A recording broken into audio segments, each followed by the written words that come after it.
Leverage ini kan bisa dua sisi. Untung cepet, loss cepet. Kenapa? Ya mereka cepet. Aku dapat dirimu rugi 80 juta. Brokernya untung 80 juta. Keluar. Ayo, mana lagi? Tunggu, rugi.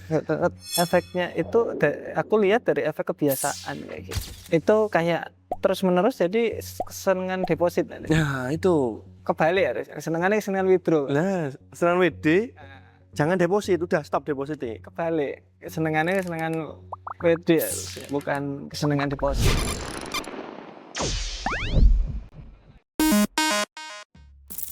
Leverage 1 banding 50, 500, 2000 tak terhingga. Unlimited itu berapa berarti? Unlimited ya tak terhingga. 2 juta atau 200.000? Nggak tahu mas, tulisan gambarnya gini, angka 8 mas, angka 8-nya ditidurkan. Oke. Banyak yang tergiur sama leverage karena mungkin apa ya, dengan modal kecil kayaknya bisa ya mas, trading dengan volume besar. Kelihatannya bukan itu, mereka Apa? ke future ya gara-gara ada leverage. Mereka ke future karena ada leverage. Kalau mereka nggak butuh leverage ya ke spot toh. Oh ya. Ngapain? Oh iya bener juga ya. Iya. Berarti kalau orang-orang yang pengen masuk ke CFD ya leverage ya. Leverage. Teman-teman lihat aja nih broker-broker yang bisa ganti leverage-nya. Itu dia pasti mentok di 1/2. Coba aja. Gimana? Jadi masuk ke brokernya, kemudian ketika kan ada broker yang bisa ganti leverage sendiri tuh. Iya. Nah, diklik, kemudian pilih yang paling kecil, pasti 1/2. Nggak bisa 1/1. Oke. Kenapa? Nah itu. Ya ngapain maksudnya? Ngapain? Kalau emang 1/1 mending spot aja tuh. Oh iya benar juga ya. Tapi zaman sekarang orang tergiur sama yang namanya leverage tinggi mas. Jadi itu gimana sih mas fungsinya mas? Aku agak bingung sih menurut. Oke, jadi leverage di sini kan sebenarnya simple tuh. Orang punya modal $100 itu sama seperti bisa punya modal 10.000 karena dikali sama broker. Kali itu namanya leverage, kan simple, bener ya? Bisa diminjami modalnya gitu ya? Nah, dipinjami modalnya sama broker. Makanya di beberapa broker tersebut, contoh di Indo, itu kan maksimal di 1/500 toh. Karena mereka benar-benar minjemi STP. Oh. Karena mereka benar-benar minjemi. Kalau minjemin kayak gitu, nggak rugi tak mas, brokernya mas? Kan kemarin ada data atau kalau nggak salah dirimu ya, 80% trader gagal. Iya. Oh berarti mereka kayak bettingnya di sana ya? Bettingnya kegagalannya mereka? Bettingnya kalau di broker Indo, gagal untung kan nggak ngaruh tuh sebenarnya. Mereka tetap untung loh. Tapi kalau di broker luar, bettingnya ya itu 80% based on data tuh. Oke. Tapi mas, ini leverage yang gede itu kan bisa membahayakan klien tuh. Tapi kenapa broker itu malah menyediakan ke klien-klien tersebut? Udah tahu ini berbahaya nih. Kenapa masih tetap dipasarkan dan banyak customer yang mau tuh di sana? Leverage ya. Leverage ini kan bisa dua sisi. Yang satu bisa bantu kita untuk cepat untuk mendapatkan keuntungannya.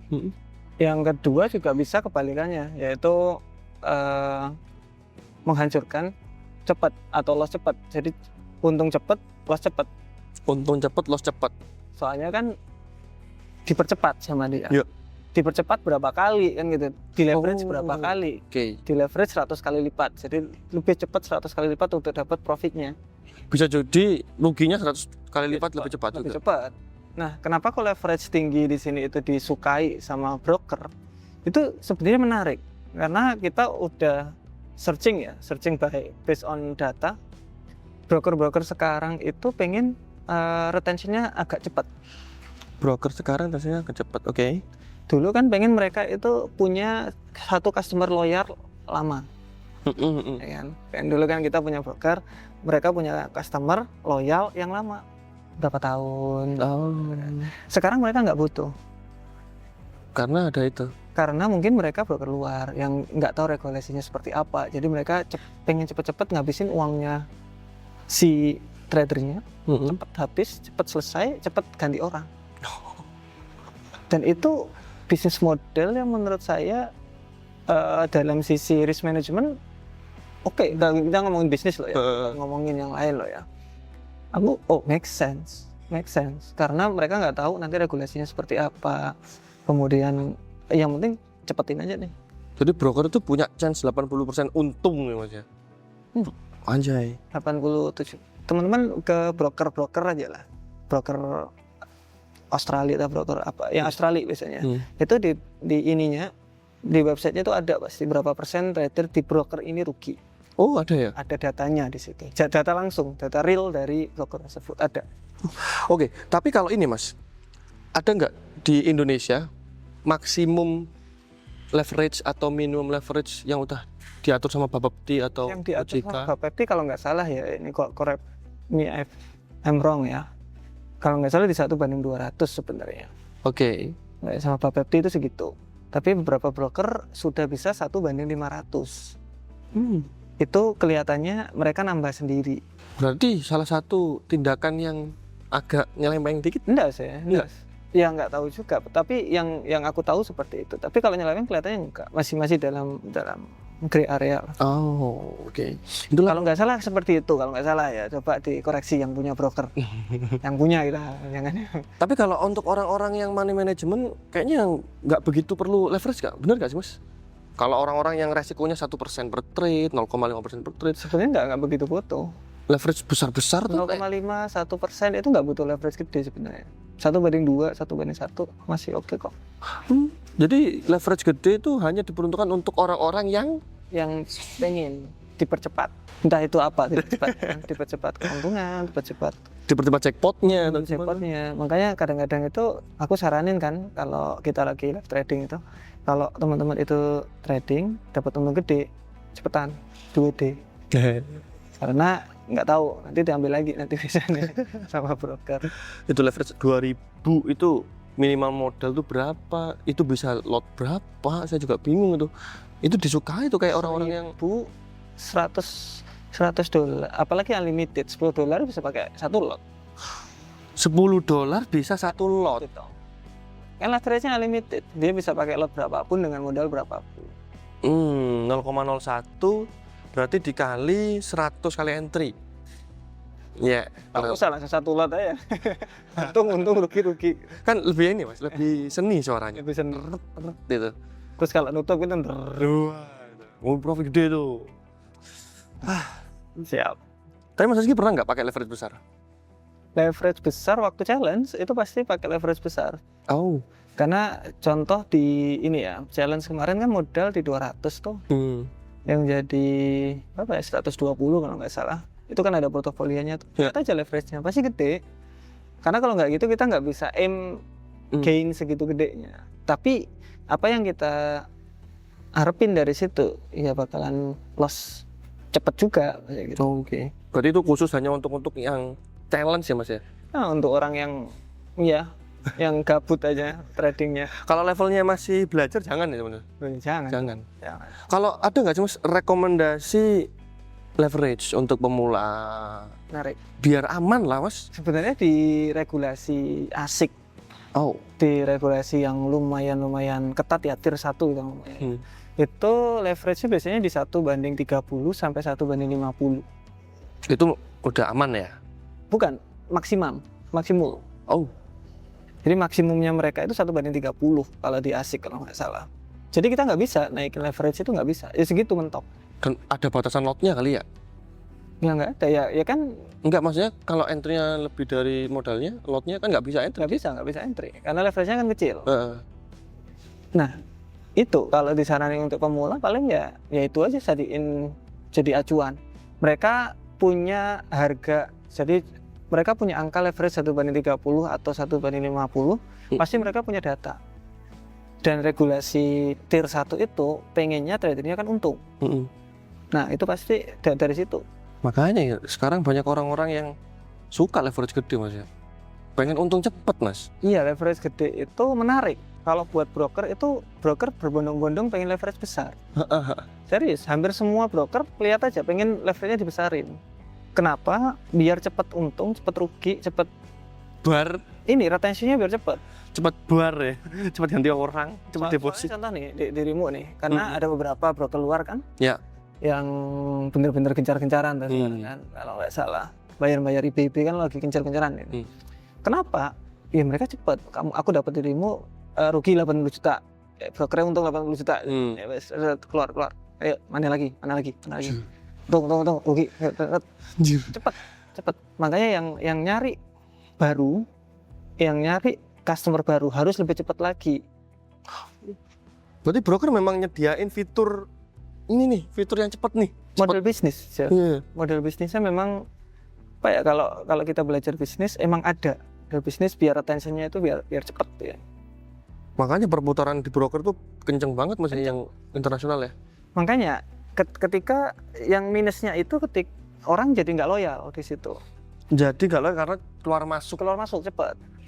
Nah, bikin broker capek karena ini dia harus ngambil customer baru terus menerus. Makanya dia jor-joran keluarin IB kan sekarang biar hiring customer baru, MC biar go. Ya cari lagi tetap. Ini tukang nyari, yang di sini tukang ngambil. Biasanya kayak gitu. IB-nya banyak itu ya? Harus. Kalau broker memang tujuannya cari uang, menurutku malah harus. Karena mereka retensinya cepat. Kalau kita nggak ada yang ngambil customernya, berarti kan terus piye? Loyal customernya juga sedikit tambahan. Gitu. Wih, gila juga ya permainannya. Model bisnis ya. Apa ya? Ya dari dulu sebenarnya broker model bisnis seperti itu. Tapi sekarang orang mikirnya kan gimana cara dapat cepat, BEP cepat. Kemudian dia bisa mikir bisnis yang lain. Jangan-jangan ini hanya sesaat doang, nanti ada bisnis-bisnis baru yang lebih menarik. Kan dia bisa langsung ke situ tuh. Kira-kira leverage besar 1-10 bermanfaat nggak buat trader nih? 1/10. Satu rate 1-10 itu level keuntungannya berapa menurut Mas Tama? Oke aja sih 1/10.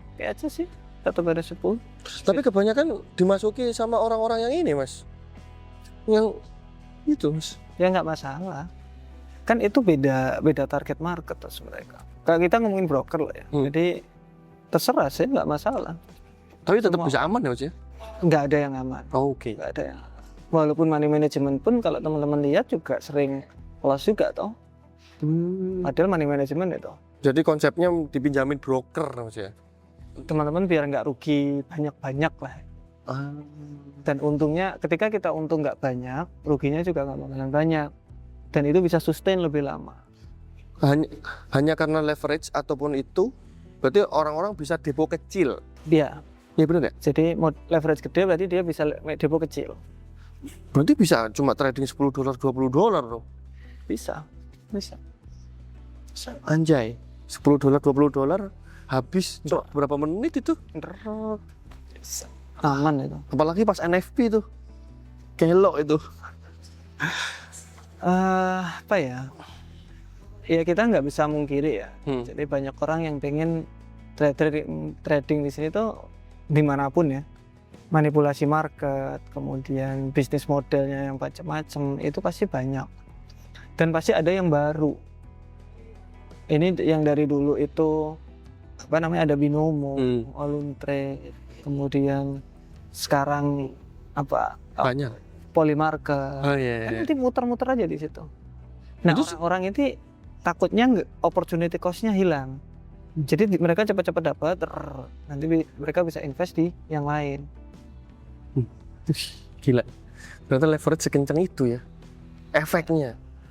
Itulah. Kita bicara efeknya bukan efek positif aja, efek negatif kan ada 80% orang trader gagal mungkin kebanyakan dari leverage itu Mas. Iya, pastilah. Anjay. Makanya money management aja masih bisa rugi, apalagi dia full. Oh iya, yang money management aja bisa masih kelapa-kelapa. Waktu di Australia itu ya, leverage 1/30. Kemudian teman juga trading, satu kantor, satu tempat duduk. Trading iya. Apa? Forex. Sama orang sana tapi orang Australia. Kemudian aku lihat akunnya 30.000. 30.000, lotnya berapa? 0,03. Oh. Mantap kan?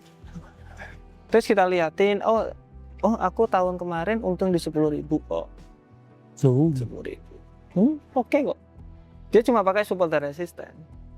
Lotnya yang aku lihat itu 0,03. Sesimpel itu sebenarnya Mas. Jadi emang 30.000 lot 0,03. Di Indo apa Mas yang McLaren-nya? Itu kan. Di Indo itu 0,1 Mas. Tapi layarnya segini. Modalnya $10. Nah itu Mas yang bikin orang-orang banyak yang gugur ya itu Mas. Leverage-nya besar, modalnya $10, dia bertaruh nyawa tuh. Sebenarnya nggak masalah saja. Jadi setiap orang kan punya masing-masing lah. Ya masalah Mas, soalnya di komunitas kita itu lapornya Mas saya rugi sekian ratus juta, sekian M. Mas pinjam uangnya Mas, anjir aku siapamu? Pinjam uang 60 juta, anjir aku siapamu? Saya juga bingung. Menarik. Efeknya itu loh Mas. Efeknya itu aku lihat dari efek kebiasaan kayak gitu. Iya nggak masalah sih. Kita deposit kecil, habis deposit, habis. Itu kayak terus menerus jadi kesenangan deposit. Nah itu kebalik harus. Kesenangannya kesenangan withdraw. Nah, kesenangan WD, jangan deposit, udah stop deposit nih. Kebalik. Kesenangannya kesenangan WD harusnya, bukan kesenangan deposit. Broker ya bahagia gini. Karena kalau kita deposit terus, deposit terus, itu nanti alam bawah sadar kan kita ngomongnya, oke, nanti aku bisa deposit lagi kok. Nanti aku bisa deposit lagi kok. Setelah nggak ada yang depositin itu bingung mereka. Nah dari situ kadang-kadang juga mereka mikir, kalau depositku agak besar, mungkin aku masih bisa survive nih, intinya gitu. Tapi tetap aja dibesarin depositnya, bakalan dibesarin juga lotnya buat baik. Habis lagi gitu. Tetap aja itu high risk teman-teman, resikonya gede itu. Tetap aja balik lagi nanti orang-orang itu. Makanya hati-hati aja. Jadi lebih disarankan atau prefer dengan leverage kecil aja. Leverage kecil. 1:20, 1:30. Wes, berarti kan teman-teman nggak bisa buka lot toh. Nah, Lot gede. yes. Ya wes. Itu bakalan langsung nahan itu. Langsung ketekan tuh. Langsung ketekan. Entry nggak bisa. Kecuali Anda bisa ganti sendiri leverage-nya. Nah, itu wes. Mbok mana itu? Barang kalau itu. Buar itu. Oke, ini ada data Mas. Rata-rata trader deposit ulang itu 3 sampai 5 kali. 3 sampai 5 kali rata-rata ya. Habis itu big-book revenue share itu 20 sampai 50%. Terus trader retail yang loss berdasarkan ISMA itu 74 sampai 89%. Nah, ini pertanyaannya, kenapa broker offshore tuh bisa kasih leverage 1:500? Bahkan 1:2000. Nah, itu pertanyaan, kok bisa mereka? Unlimited. Apa memang duitnya banyak? Atau gimana? Itu balik lagi ke broker big-book berarti kan. Nah, itu Vendor sendiri. Jadi e-book itu diterusin, e-book itu diterusin STP. Kalau b-book itu dibandari sendiri. Dieksekusi sendiri. Oke, itulah Kalau dieksekusi sendiri, leverage kan ya bisa tinggi juga, enggak masalah. Yang penting dia entry, kita eksekusi aja. Nanti kalau rugi kita bayar. Berarti broker-broker yang memiliki leverage besar itu pasti memiliki dana yang besar tuh. Lumayan. Kalau mereka untung gede gitu ya kita harus nalangi dong. Anjay. Makanya harus hati-hati kalau dia itu enggak, kan ada yang pernah bilang kalau nggak salah di mana aku lupa, di internet kalau nggak salah. Contoh broker rugi 30 miliar atau 40 miliar. Bingung gitu untuk bayar brokernya. Iya. Bingung untuk bayar. Kalau brokernya itu terlalu kecil. Akhirnya brokernya tutup. Banyak yang tutup. Ya gara-gara itu kan. Makanya kalau modal itu gede banget masuk ke broker itu agak susah mereka butuh yang kecil-kecil aja 1M bawah lah 1M. Tapi terakhir nih Mas, pertanyaan buat aku, bukan buat aku, buat teman-teman juga, leverage besar itu intinya jebakan atau enggak Mas? Leverage jebakan tergantung kita ngelihatnya di sisi mana ya. Kalau kita lihat dari sisi kalau dari sisi tradersnya bantu, karena dia modal kecil aja bisa dapat keuntungan yang luar biasa gede. spot flexing juga menarik. Ya, benar. Kemudian dari sisi tradernya juga mereka nggak perlu masukin modal yang besar untuk eksekusi segitu lot. Jadi bantu banget. Tapi di sisi lainnya ya rugi lumayan. Ya, persentasenya besar banget yang gagal tuh. Lumayan gagal. Nah kalau dari sisi brokernya, keuntungan dari broker mereka mendapatkan retensi dan keuangan yang cepat mereka dapat. Karena mereka langsung dapat banyak. Uangnya tradernya habis. Daripada habis sedikit jangka panjang, mereka langsung habisin langsung semua. Jujur. Kalau kayak gini kan, contoh nih yang menarik itu ketika orang itu udah jangka panjang trading, itu biasanya tuh gini, turun. Iya. Dari ditarik jangka panjangnya itu dia untung. Tapi dari awal-awal kan dia rugi, itu dapat dari broker. Dan itu kalau terlalu lama, itu broker rugi kan. Iya. Cepet-cepetannya aja masukin. Terus cari yang lain. Itu kalau dari sisi brokernya untung. Kalau dari sisi broker yang rugi, ya leverage, ya mereka bisa rugi cepat kalau memang tradernya itu bagus. Karena leverage-nya kan lebih gede tuh, keuntungannya juga lebih besar. Makanya kenapa ketika kita bikin challenge yang 10 juta jadi 120 itu kemarin, nah itu kan kita WD susah. WD susah Di akun FBS itu kalau nggak salah. WD susah. Ada temen juga yang dari 130 jadi 3M. 3M atau 1,5 gitu. Pokoknya dari 100 ke 3. WD-nya susah. Broker yang sama. Kenapa? Ya itu kan terlalu gede gitu loh keuntungannya dia. Jadi entah itu dipanjang-panjangin untuk harus verifikasi ini. Muter-muter gitu aja. Ya, paling ya 1 bulan baru dapat. Aku dulu 1 bulan baru bisa. Tapi kan nggak semua orang mau kayak gitu. Kayak orang kemarin aja dia ngomong aku nggak tahu mas, wes sembarang, wes palelokno ae keuntunganku gitu loh. Jadi nggak semua orang kayak aku yang mau ya ada apa kenapa gitu kan.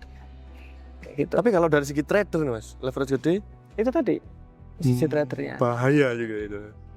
Ya ada untungnya ada ruginya, tetap aja. Semua ketika kita ngelihat sesuatu itu kita harus ngelihat dari dua sisi. Jadi sisi baiknya pasti juga ada sisi buruk. Itu pasti tuh. Tapi untuk kalau trader lebih harus berhati-hati mas ya, menggunakan leverage yang besar. Jangan sampai WD terus sih teman-teman. Selalu deposit saran terus. Untuk leverage itu yang bagus buat teman-teman paling di 1:30 atau 50. Oke ya. Biar lotnya nggak terlalu gede. Dan kalau 1:10 juga nggak apa-apa. Biar lotnya nggak gede-gede. Jadi bisa jangka panjang. Tapi tetap aja kembali resiko 1% ya. Nggak ngaruh leverage itu kalau resikonya emang 1%. Biasanya gitu. Jadi dengerin, resiko tetap 1%, leverage kecil-kecil aja, oke? Jangan gedein leverage. Kalau terlalu gede nanti broker seneng. Broker juga seneng, tapi broker lebih seneng karena 80% trader kan gagal. Nah tuh. Ini hati-hati sama leverage. Bahaya ya. Jadi jaga akun Anda. Thank you.